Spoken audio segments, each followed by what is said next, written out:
What up, nation? Welcome to another edition of the WiseTake NBA DFS Wise Stream. CK013. Here you can find me on Twitter at CK_013, and I am joined once again by the GOAT, the true OG, Paulie D. You can find him on Twitter at Paulie with 8 Ds. Paulie, Mother Nature tried its best to silence us, but we are back. After 2 days of no power at WiseTake headquarters, we now have power. We are large in charge. Wonderful night yesterday. Not only did I get power back yesterday, but obviously, you and I both had good nights. We saw some screenshots in the Slack chat. Shout out to Shockey, who did the dirty 2 days ago. I had no power, so I couldn't give him the proper shout out. But won like $7,000 in baseball. Just dirties, man. Dirties everywhere. Comma clubs. What's happening, Paulie? What's happening, baby? It was nice. It was, baseball's been phenomenal so far. This is like, really weird for me to just. I did have one losing day yesterday, 2 days ago, where I just got blown out in every sport, but it bounced right back, the next day, and, whatever. X, I won, you won. All punching tickets, the screenshot city, the fun club to be a part of. Try to go there every day. Every day. No days off. Every single day.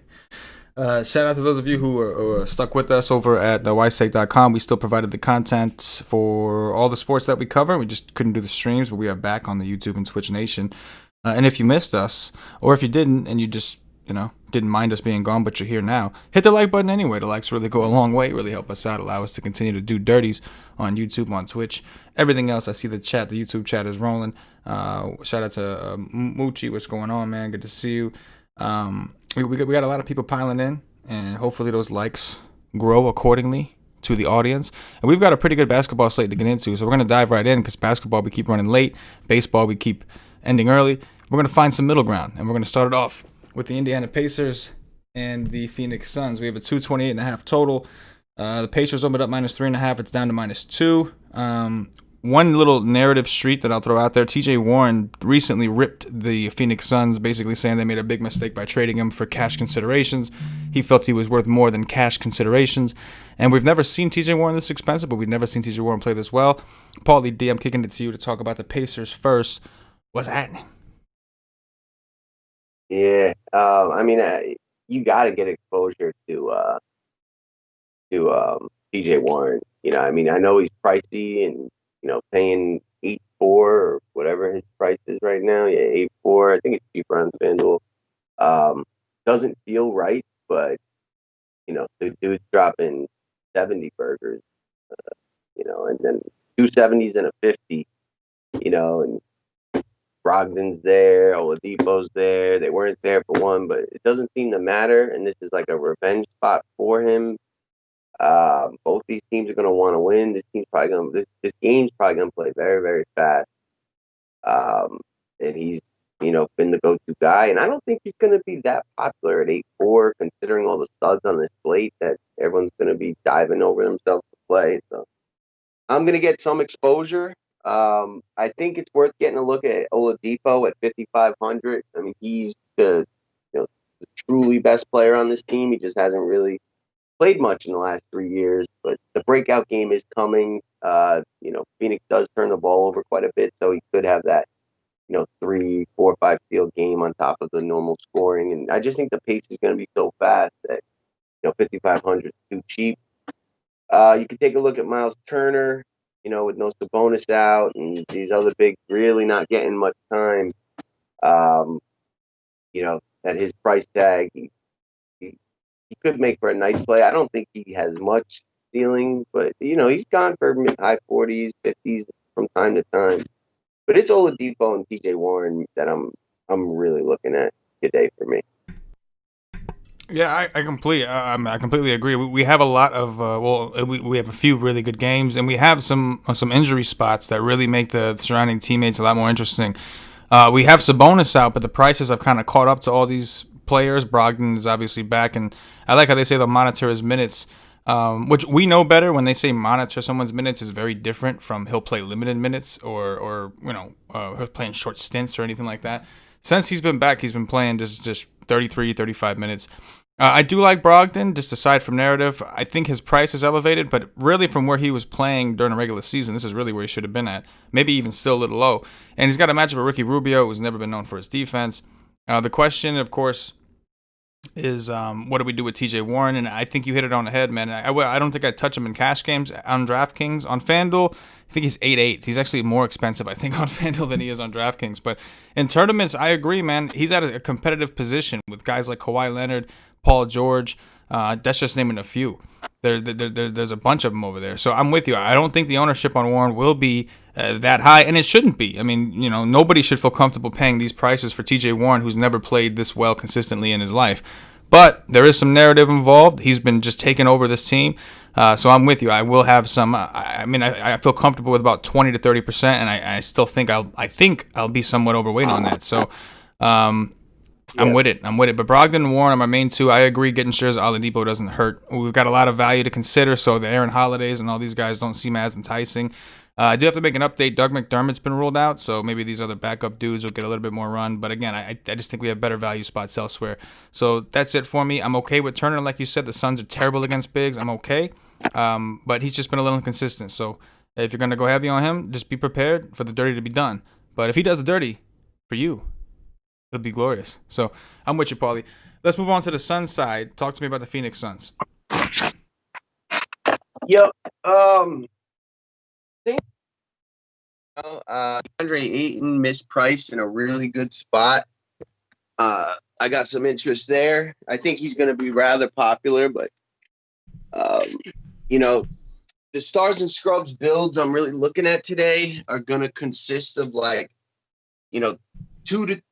two really expensive studs, and then probably one or two mid-tier with 3 to 4 mega value plays. Like, it's going to be massive stars and scrubs build. So a guy like TJ Warren, Devin Booker, or DeAndre Ayton in this particular game, that second level stud that I might be able to get one or two of, those are the kind of guys I'll be looking for. So Ayton, Booker is like second in usage since the restart, and looking at his team, they're just really thin. They're missing Aaron Baines, they're missing Kelly Oubre. Story kind of checks out, and he really hasn't had a good shooting day. 13 to 25 was probably his best the last game against the Clippers, where he went for 54. 1 of 4 from 3, 10 of 20, 8 of 21, 2 of 7 from 3. Like, when he has that, 8 to 10 3-pointer hit on top of his 8 to 10 assists, that handful of rebounds type game, he's going to go for 60. And his price is just still too cheap. If you don't got that much money, I don't mind taking a shot at a Ricky Rubio. And then, there's, like you said, there's really good value on the slate. So I don't see myself really using like the Cameron Johnson, Mikal Bridges, Dario Saric of the world all that much. But if you're building a lot of teams, we've seen, one of those three kind of have a good game, each one of their games so far. But picking which one and do they beat some of the other value plays on a point per dollar basis, I'm not so sure. So it's like 5% exposure to those kind of guys with Booker and Ayton, the only two I'm really going to get any serious exposure to. Yep, I agree. Rubio, I'm okay with on FanDuel at 6K, but I don't love taking point guards against Brogdon. He's just a big physical dude. Played the 3 in college, so and he's athletic enough to play the 1. I'm not saying he shouldn't be playing a point guard. He's a very good NBA point guard, but he's a big guy, strong guy. I get worried about taking guys like Ricky Rubio against him.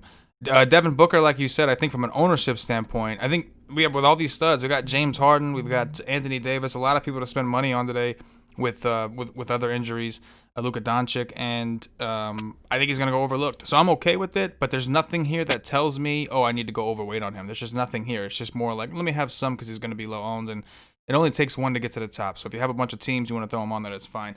Ayton is, I agree with you, Paulie, the strong play from here. He's the one that stands out. With no Sabonis, the Pacers are not nearly as good against bigs. Turner is a big guy, but he's not that big. The reason Indiana's been so good against bigs is because they got 2 dudes down low. So you take that away from them, and they're going to be mediocre at best in defending other bigs. So we know Ayton on DraftKings, he's power forward eligible. That's pretty huge in terms of roster flexibility, getting him in. And I'm with you. I'm not really at the beginning of the day, I was looking at Cameron Payne and some of these other guys to help fit Harden and those guys in. But with the Miami value opening up, with the Laker value opening up, I don't think we're going to need it. So it's mainly Ayton. You want to sprinkle in some Booker and Rubio, I'm okay with it. But it's mainly DeAndre Ayton for me today. We're going to go on to the next game. We got the Miami Heat. Speak of the devil. visiting, or I keep saying visiting. Fuck. Miami Heat against Milwaukee Bucks. We have a 223 total, up from 222. The Bucks opened up -9.5. They're still at -9.5. Paulie, talk to me about the Miami side, who is now pretty thin at this point. Oh yeah, I mean this entire team is just phenomenal value plays with no Dragic, no Butler. Tyler Hero's my favorite play on the slate. I'm gonna have like 70% of him at 3-6. Gonna have over 20% usage. Gonna take double-digit shot attempts. I like the peripherals for the kid, steals, rebounds, even some assists.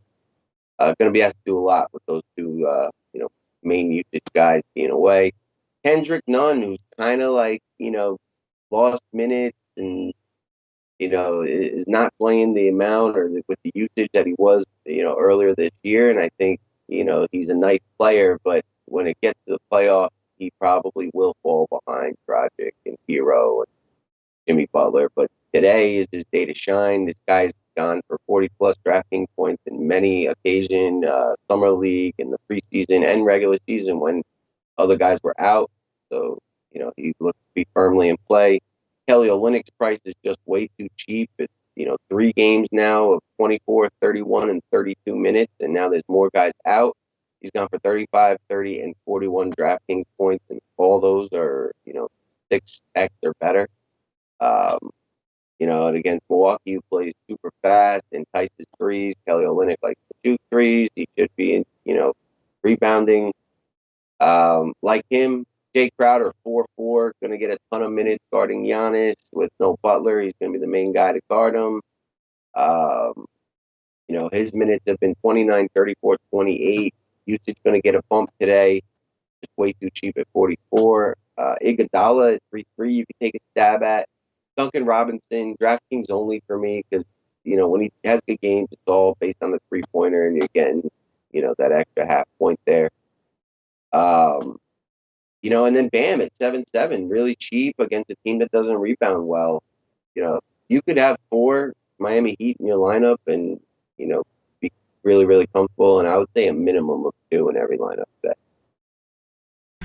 Yep, this is a situation where you could see on the projections on both sides, this whole team is basically popping off the charts. Kendrick Nunn, like you said, it seemed like he was being phased out, but now with no Dragic, no Butler, they're not going to have a choice. They're going to have to let him run out there and play, and he's really cheap on both sides, especially DraftKings at 4-1, and he's got shooting guard eligibility, which helps again, mixing him around. Andre Iguodala is 3,300 on DraftKings, which is crazy low. Shooting guard, small forward, and he played 31 minutes against Boston in their most recent game. So, and I think Butler got hurt in that game. So I see no reason that he wouldn't get at least 25 or more again in this scenario. And he's just way too cheap. He's a veteran. If they're going to need a guy to come in here and pick things up with all these young players, he's somebody they could definitely look to get things going. I wouldn't be surprised if he played some point guard today, being as how Dragic and Butler, two of their favorite ball handlers are out. Tyler Hero, like you said, man, Milwaukee, how do we beat Milwaukee? You got to hit threes. And Tyler Hero is one of the best three-point shooters they have, along with Duncan Robinson, who's become one of the best three-point shooters in the game. Obviously, Robinson on DraftKings price is a little bit higher. But rightfully so, because almost all his points are three-pointers, so you're getting a little bit extra every time. Jay Crowder, you mentioned, he's done really well against Milwaukee. They will be using him to cover Giannis and another veteran-type player on the court. I mean, listen, we're not going to talk about these guys individually, simply because, like Paulie said, you're going to want a good, healthy exposure to these guys. So there is a possibility that this game does get ugly, it blows out. I mean, there's a 9.5-point spread, and if that is the case, you would think that they still got to fill these games. They still have to finish it out. All that's going to happen is the younger guys are going to get more run. So I'm with it, man. I'm going to have a lot of Miami, just kind of mixing all these guys up. But I'm going to have, like you said, 2 to 4 on pretty much every team, just because they're there. You're going to need the value. There's a lot of studs we're going to want, and it's going to make it easy. Bam Adebayo, one of those mid-tier plays on FanDuel. He's power forward, which is pretty cool. And, we got Brolo down low, which is not really intimidating. So Bam saw one of the highest usage upticks with those guys off the court, including his point per minute average raising. So I'm with you on that, man. Let's talk about the other side of this game. Any interest in the Milwaukee side? Giannis, and that's literally it. Just because I'm going to have so much Miami, like the closer this game is, the better it is for my lineup. So correlating with a little Giannis, if you want to take a stab on Middleton or even Genzo. I'm all right with that, but I'm not really that into the Milwaukee side at all. They're the ones getting paid way down. Miami getting paid way up. Really tough Giannis that I'll have any significant exposure to. I'm talking maybe 20% in just how deep the rest of the slate. Yep, no, I agree. We are getting some news here. We got a starting lineup first of all for the Suns: Rubio, Booker, Bridges, Johnson, Ayton. Gary Harris has been officially ruled out. Will Barton officially ruled out, and a surprise: Paul Millsap has been ruled out for rest purposes. So we'll talk about that when we get there. But I have a feeling there's a certain player on Denver that Paul the D likes, and his spot just got a whole lot better. But I'm with you. Sticking with the Milwaukee side, I'm just not interested in a ton. We have so many good spots. What's interesting about Giannis is his ownership is going to be minimal because a lot of people are playing Anthony Davis without LeBron. A lot of people are playing James Harden without what's his name? Dick Cock. Fucking Rob Westbrook. Westbrook, aka Dick Cock. I guess that's his new nickname. But and then on top of that, you got Luka, you got Porzingis. There's so many, like you said, there's so many guys that are just good fucking players on the slate. A guy like Giannis in a 9.5 point spread in an early game, I think it's just going to go under the wayside. So even though I think there's a distinct possibility Milwaukee blows him out, I just think Giannis's ownership is going to be Giannis's ownership is going to be so low that it's worth taking some stabs at. I'll let your boy when you see him in the streets. We're going to move on to the next game. We've got the Los Angeles Clippers visiting the Dallas Mavericks. We've got a 231.5 total, up from 230.5. The Clippers opened up -4.5. They're still currently at -4.5. Paulie D, talk to me about the Clippers. Yeah, this is an interesting game. Highest total on the board, or tied with that Denver game. Um, you know, we got Pat Bev out, and um, excuse me, Pat Bev is out, and Montrez Lou Williams. I wrote a little piece on him in my article. I think they're going to push his minutes and his usage to try to get him into mid-season form as fast as possible, as there's only 4 regular season games left. They're going to need him in the playoffs. So he played 21 minutes with 25% usage in his first game, went for 22. His price dropped $300 on DraftKings. He's really cheap on FanDuel as well.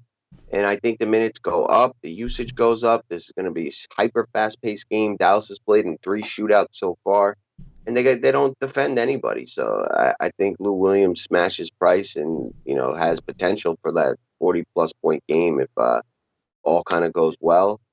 Vika Zubac really performed well once again. His minutes have kind of firmed into the mid-20s against a team like Dallas with not much size. I think he could do the same if he stays out of foul trouble. Looks like a double-double likely on deck. Kawhi and Paul George, both in play. I like kind of pairing them with some of the Dallas guys. I think like all these games are really, really good, and some are going to blow out, and guys are, less motivated. Like we're seeing the Lakers and Rockets resting guys because they're already kind of locked into where they're going to be in the playoffs, and there's nothing really to play for. But Dallas definitely would like to win some games to get a higher seed, and I think the Clippers are like looking to kind of get their team playing in unison. They've dealt with injuries all year. They haven't played much as a whole, and they still aren't whole. So this game has that kind of high flying potential, and if you're going to play a Kawhi, it makes sense to have like a Kristaps or a Luka from the other side. And then the last guy I mentioned is Marcus Morris. He's 4,200, too cheap. He kind of burned us the first 2 games out, and then when we got off him, he played 36 minutes in a close game against the Phoenix Suns and went for 28 at 4.2. That's basically 7x. And he's, I don't know where the 3-point attempts have gone. I think it's just variance. I, remember him taking between like 5 and 8, before the break, and he's only taken 3 so far in his highest 3-point shooting attempt game. So I think the upside is still there, and the price is too low. Nice little 20% value play that I'll have a little bit of. But Lou Williams, the guy I like the most, and I'll have a little bit of Kawhi, DG, and Zubac, mostly in correlation stacks with some Dallas. Yeah, I think Kawhi and Paul George project really well for us on both sites. I prefer Paul George of the two, not just because he's cheaper. I just think that Paul George has been more aggressive overall. Kawhi Leonard has done dirt when they've needed him to, but he seems to have no real problem stepping back. And peripherals aren't that big for him all the time. He's a guy that, for a guy as good as he is, he does sometimes rely on scoring a little bit too much for a guy priced that high. But they're both in good spots. I think Paulie, I think you can play them together, especially if you were doing a game stack. I mean, if you're playing them together, you better be bringing it back with somebody at that point. But I agree. The prices are right. The matchup's good. We have this tied for the highest total on the slate right here in this game, and this isn't a game that I think is going to warrant too much attention. You got to figure with Miami, the Lakers, and the Rockets taking a majority of the ownership on this, you're going to have really good spots like this game kind of going lower than it should, even if it's not necessarily 5%. These players, if you're getting them at like 15 to 20%. And if we had no injuries, this would probably be one of the highest played games because of the fact that we have a high total, and these are two pretty popular teams, or at least they have popular players. So I'm with you on that, man. We know Pat Bev is out, so I do think that's going to open up things for guys like Reggie Jackson. More importantly, Lou Williams, like you said, who they do definitely want to get going into the playoffs. You mentioned they haven't really had a chance to play with everybody very often this season, and so they're going to have to sharpen their skills and make the most of these situations and make sure their guys get some time. And the thing about Dallas that I love about going to Dallas games is they're good enough to hang with good teams, but they're not quite good enough to blow bad teams out. So they just seem to always be in close games going down to the wire. We saw them against Houston. They outplayed Houston the entire game, but they just couldn't close the door, and game ended up going to overtime on a Covington tip-in on a missed free throw in the closing seconds. So I like this game for tournaments. It's going to be hard to justify jamming in too much of the players from this game over the Harden and Anthony Davis, other than game theory, other than just saying, well, they're going to be lower owned. But they have plenty of upside. That's not an issue. With that said, let's go over to the Dallas side, Paulie. We've got Porzingis. We've got Luka. We got some players here, too. Talk to the nation. Sorry about Oh, good. that. Talk to the nation about Dallas. Dallas. Yeah, so, as I mentioned, it's mostly correlation plays with the Clippers. Probably one of the more lower-owned games, as you mentioned. So, Chris Stapps at 8.5, I got some interest. The Clippers struggle, against bigs. Looks like Seth Curry's going to miss again. So Tim Hardaway Jr., Dorian Finney-Smith, guys I'll take a little bit of exposure to. And Luka just seems a little too expensive for me. I'm really not into him except for a game stack. It's Chris Stapps, Finney, and Tim Hardaway. None of these guys I'll have 120% though. That's not a ton of interest for me. Yeah, I agree. I'm going to make sure to grab some. Right now, I'm in a position to get more Porzingis, and part of that is because Porzingis is playing center. I've got Anthony Davis, who I could plug in at the 4. Harden is a shooting guard, or point guard, depending on the side you're playing. So it's a little more open. Don't get me wrong. The center is plenty loaded, but he's also in a phenomenal spot. You've got the potential of Kawhi or PG most likely going to cover Luka Doncic. And you got Porzingis matched up against who? It's just if they put Kawhi, Porzingis is like what 7'1", 7'2". He's like, you can't just stick anybody on that guy, and they don't really have an answer for him. Not that they would if Montrez was here, but they really have no answer for him. So I agree with you. He's played really well since the break. I think he's going to continue to play well against the Clippers, and I really don't think his ownership's going to be that high. Again, he's competing in with a lot of these other players. Anthony Davis is at the same position as him on FanDuel. We talked about Bam. We talked about all these Miami guys. People are trying to play for value. So I do think his ownership will be lower than it should, considering this is an awesome spot for him. But I do prefer him on DraftKings, obviously, with the double-double bonuses potential, all that kind of stuff. On FanDuel, you can make an argument for the blocks because he's going to be the biggest player on the court, no doubt, for the most part. So other than that, I'm with you, man. Like, I think I would be looking at guys like Trey Dalla, a.k.a. Trey Burke, if we needed it. But we have so much value on the board, I just really don't see myself needing to risk too many players like that. So it's Luka a little bit, pretty much in teams I don't have Harden, which we'll talk about Harden, but I'm going to way more Harden than Luka. But I will have some just for the simple fact, like Paulie said, I think he's going to be lower owned. And Porzingis, I'm gonna have to work in there quite a bit, man. Maybe 20-30%. It's hard to make too much of a commitment at his position. We got a lot of good players in that upper mid tier, but definitely want to work in some against the Clippers. With that said, let's go over to the Portland game. We got Portland visiting Denver. We've got a 231.5 total, also up from 231. Portland opened up -3. They're up to -4. I just went over some of the Denver injury news. In the meantime, Paulie, talk to me about Portland. Yeah, Portland, really impressive so far since the break. Nurkic, looking phenomenal. And there's a lot of like undertow narrative in this game. Nurkic used to be on Denver. They kind of gave up on him. For Jokic, every time they played against each other, they've gone after it.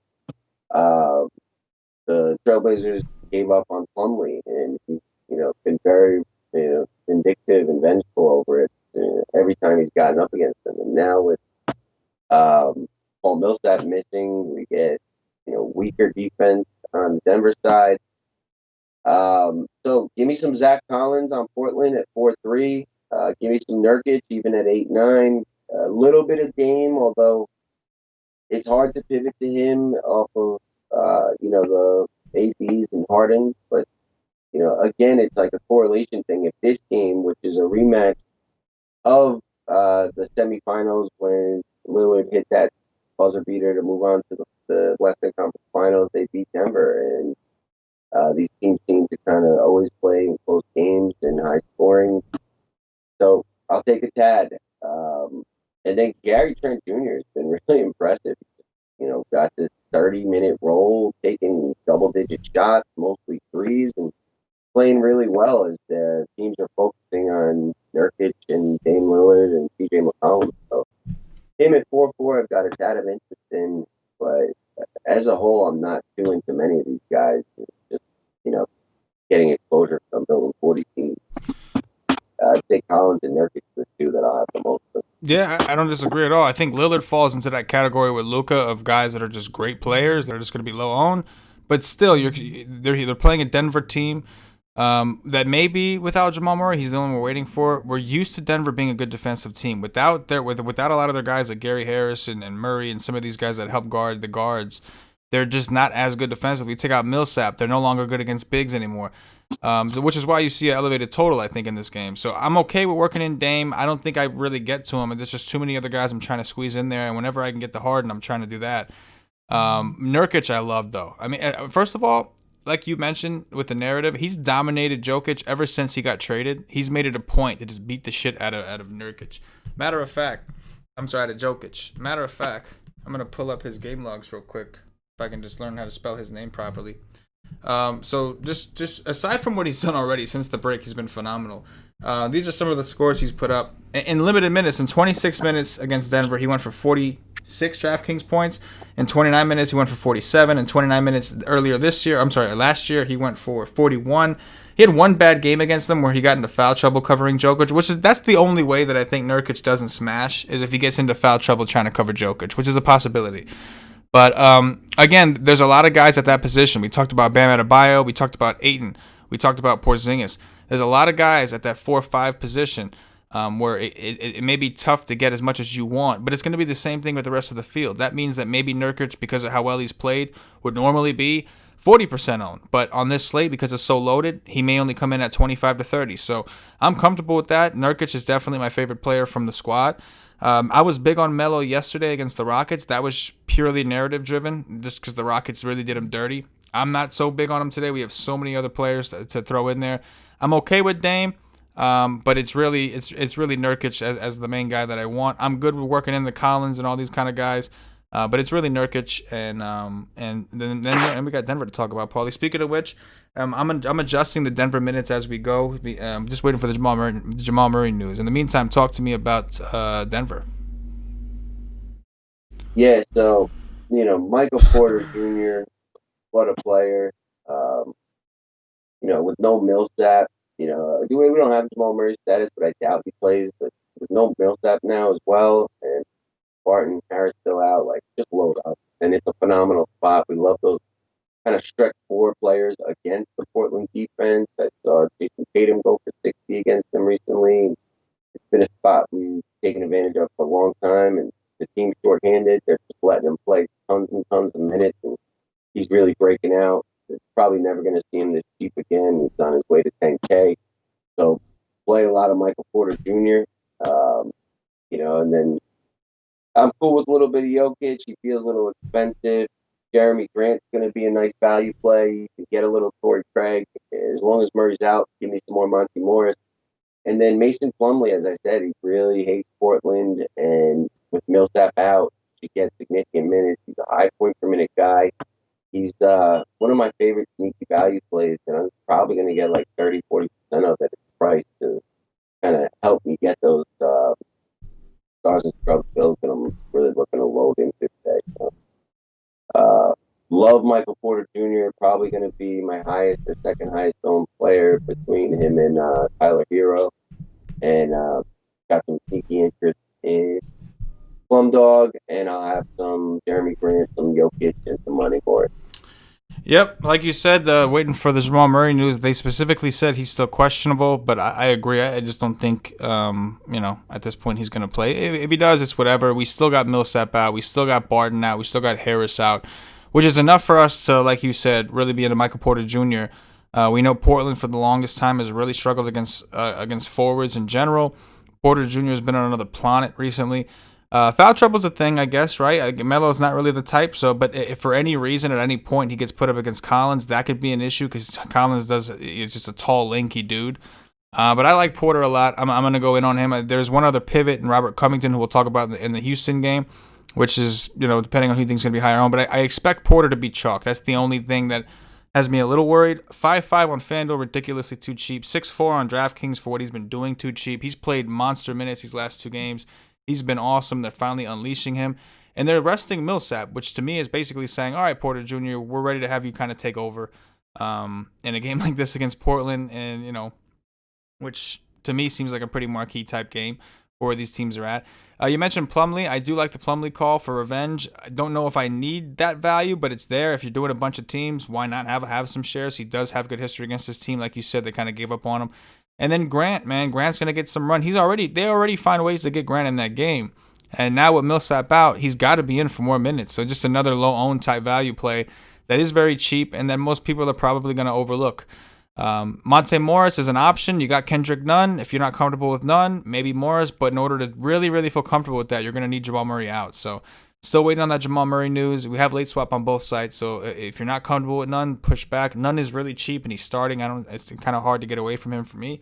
But I understand people wanting to go for lower owned plays. And I'm all for looking for the later game pivots because the ownership is concentrated on the beginning. I just feel like they don't have a choice. They got nobody. So with that said, we'll move on to the last game of the night. The Los Angeles Lakers visiting the Houston Rockets. We've got a 226 total, down from 228. The Rockets opened up as 1.5 point underdogs. They're now 3-point favorites. I guess the difference of Westbrook versus LeBron is a pretty big swing according to Vegas because, again, Rockets opened up as 1.5 point dogs. They're now 3-point favorites, and both players are missing a key player. Both teams are missing a key player. Paulie, talk to me about the Lakers first. All right. Yeah, so, with no LeBron, AD, who was already getting all this, is just going to get that much more. And this team is actually kind of tough. I think Alex Caruso is going to get a big minute and usage boost at the point where LeBron was really getting all the point guard minutes. KCP should get additional minutes with no LeBron and guarding James Harden. And then I think guys like J.R. Smith and Dion Waiters, especially Dion Waiters more so than J.R. Smith, who's already been playing almost 20 minutes a game, are going to be dependent on to do the scoring. We're still waiting to see if Dwight Howard plays, Markieff Morris, even KCP's got a questionable tag, so keep your eye on that. But Alex Caruso, AD, and those two are like my favorite Lakers, and Kuzma. Sorry, Kuzma should get a major usage boost. Basically, all LeBron's shots and rebounds pretty much going to trickle down to him. So Kuzma, Caruso, AD, the three Lakers I'll have the most of. And then some Waiters, a little bit of J.R. Smith, and some KCP also, seems to make sense in what should be a very high-scoring basketball game. Yeah, I agree. And the optimal builds, I think are going to be seeing Anthony Davis in there. Kyle Kuzma is interesting. I like Kyle Kuzma, and I know a lot of players will, but he kind of coincides with some of the Miami guys. So I do think that Kuzma may be lower owned than some of those Miami players. You got like Crowder, Olynyk, a lot of guys that on the respective sites play the same position. So I do like the idea of going up on Kyle Kuzma and squeezing him in there. You mentioned Dion Waiters, really cheap. We know he's super aggressive when he's on the court, and he still may play without Anthony Davis on the court, which would really open things up. You're going to tell that motherfucker to shoot. Same thing goes for J.R. Smith, but I do think Waiters is more likely to get more minutes because he has been. You mentioned Alex Caruso. Maybe we see Quinn Cook take some minutes away, but I do expect to see Caruso play majority of the point guard minutes because he has been playing more backup point guard than Quinn Cook has. So I'm fine with that. He's extremely cheap on DraftKings at 3,400. And I have him at about 25 minutes. That may be conservative. It's just the Lakers, like you said, it's a little tough because they do have some bodies just kind of floating around that they could just throw in there. The other situation that's interesting is the bigs. You got Dwight Howard, who is questionable. You got JaVale McGee. Houston's a very small team. They don't need big guys. So I think we'll see Anthony Davis play a lot of center. But if the Lakers are having success dominating the boards with the big guys out there, then we can see them roll that as an alternative approach as well. But it's really, Anthony Davis should be extremely high owned, and rightfully so. We expect his usage to be phenomenal. Houston has no answer for any kind of big.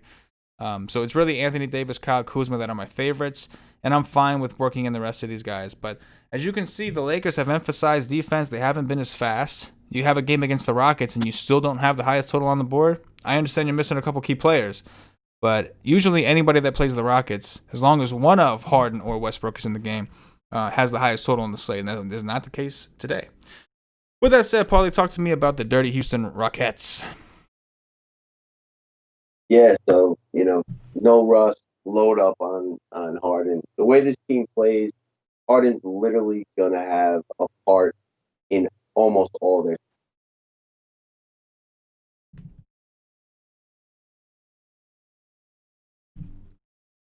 Oh, shit. Hold up 1 second. Lost Paulie real quick. We reestablish that connection right quick. I do agree. I'm going to pick up kind of where Paulie left off here. Please hit the like button, guys, if you haven't already. Likes really go a long way, really help us out, allow us to continue to do what we do on the YouTube and Twitch networks. But like Paulie said, first of all, the price on Harden is ridiculously low. Then you factor in Westbrook not playing, and it just seems like unfair. So James Harden's going to be your cash game lock. I think him and Anthony Davis are the two cash game locks at this point. And in tournaments, it's very hard to make your argument against him, especially on DraftKings, because Harden gets those triple-double bonuses, 3-point bonuses, double-double bonuses. So it just seems unlikely that he won't get to where he needs to get. We've seen this in the past before Westbrook got there. Harden can go for 80 like it's nobody's business. So I do agree that this is a situation where we're going to want to load up on James Harden. Robert Covington, I mentioned he's similarly priced to Michael Porter Jr. He could be an interesting pivot or even a guy you play alongside him. Covington's minutes have never really been an issue. We can expect to see him play a ton of minutes. And I think we got Paulie D back. Paulie, go ahead and resume, man. That's all good. I don't know where I fell off, but Harden, if Westbrook's out, you load up on Harden. He's going to have a part in all their scoring for the most part. And then Jeff Green's my favorite value play at 39. He's really secured those center minutes. He's taking threes, getting rebounds, and should absorb, some of Westbrook's usage and should be needed out there because of all the Lakers' size. McLemore and Rivers are the two really cheap value guys that should see an increase in minutes and usage and are very nice value plays. Then Covington, Newhouse, and PJ Tucker are all going to see a ton of minutes, increase in usage, a lot of three-point attempts, in what should be a relatively high-scoring game. So a lot of interest in all these guys. Right now, I got Harden at 70%, even though we got all these other studs on the slate. I just think that, he's that much more likely to go for, 75-plus DraftKings points than all the others. Like I said, I like all the supporting guys as well. I'll have it varying exposures from like 10 to 30% on Green, Rivers, McLemore, Covington, House, and Tucker. Yep, like I was saying when you cut out for a second there, man, it's Harden the main one for me. I think Covington is also an interesting play. I expect Michael Porter Jr. to be popular. I think Covington's an interesting pivot simply because in these situations when one of these guys are out, they rely on Covington for pretty much everything. They just kind of leave him on the court pretty much at all times. They rely on him for defense. They rely on him to help rebound. One interesting thing about Covington, for anybody who saw his tip in against Dallas, like this dude's got ridiculously long arms. Like his wingspan is fucking freakish. So Just going to throw that out there. But I do prefer Michael Porter Jr. to be clear. But I just think that Covington's an interesting pivot at lower ownership. In order for that to work, I think Michael Porter Jr. is going to have to get into foul trouble or get hurt or something crazy. It's possible, though. But that's it, man. I mean, again, like you can mess around with some of the value plays, of course, Newell House. All these guys, Jeff Green, they're going to be required to do a little bit more. But Harden is the priority. Harden is the one you want. Holla for $1. I'm going to hop in here and see if we can answer any questions real quick. Going to make it quick, though, because I still got some teams to build. So I'm going to roll through here. Let's see. Travis Duarte, what's up? How do you guys feel about fading Giannis, Harden, Luka, and Davis in tournaments? And how do you feel about fading all the studs, basically? Viable outside of Harden. I can't really justify fading him, and I don't really like fading AD now that LeBron's out. But there is no, don't fade the studs. I scratch that. Like, I do like Michael Porter Jr. in the middle. I do like DeAndre Ayton, Devin Booker, but there's so much really good value that you're just gonna want those ceiling scores that you're gonna get from Giannis, Harden, AD, and potentially some of those other guys like Luka. But do not take the studs for that. It's not a balanced build day. Yeah, I agree. I think there's just a little too much value. It's just a little too easy to make it work. And the studs that we do have are some of the best in the game. It's just, I agree. I like the contrarian is my respect, but that's about it. Let me see. Jake Buchman says Michael Porter Jr. or Grant. Michael Porter Jr. I agree. Travis Duarte, Caruso was questionable. That is correct. Caruso is questionable. I did forget to mention that, so keep an eye on that. I would pivot. You got Quinn Cook and guys you could pivot to if need be. Let me see.